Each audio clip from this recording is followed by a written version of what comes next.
kasaysayan at kaunlaran. Mula sa makulay na kasaysayan at mayamang kultura, ipinagmamalaki ng Kalamba ang karosang ito bilang sagisag ng kanyang pagkakakilanlan at pag-unlad.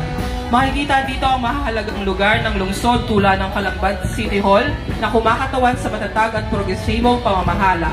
Ang simbahan ni San Juan Bautista kung saan bininyagan si Dr. Jose Rizal at ang museo ni Jose Rizal, ang tahanan ng ating pambansang bayani na siyang pinagmulan ng kanyang mga unang pangarap at adhikain para sa bayan.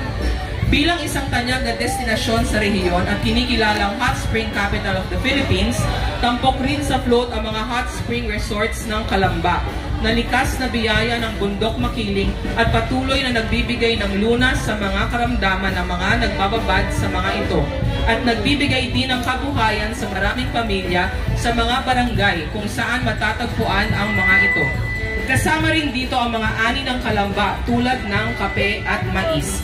Makikita ang babaeng may hawak na banga, isang sagisag mula sa alamat ng Kalanbanga na pinagmulan umano ng pangalang Calamba. Ito ay isang paalaala sa mayamang kasaysayan ng lungsod at sa patuloy nitong pag-usbong bilang sentro ng kultura, turismo at industriya sa Laguna. Sa karosang ito, makakasama natin ang mga pinuno kalambagong pamahalaan sa pangunguna ni na Mayor Ross Rizal, Honorable Vice Mayor Angelito S. Lazaro, City Councilor Kath Silva. Ang kanilang presensya ay sumasailalim sa patuloy na pagtataguyod ng kultura, turismo at maunlad na kinabukasan ng Calamba. Ang karosang ito ay isang makabuluhang salaysay ng kasaysayan, kabuhayan at kinabukasan ng Calamba. Ang bayan ng ating pambansang bayani at tahanan ng kalambagong pamahalaan.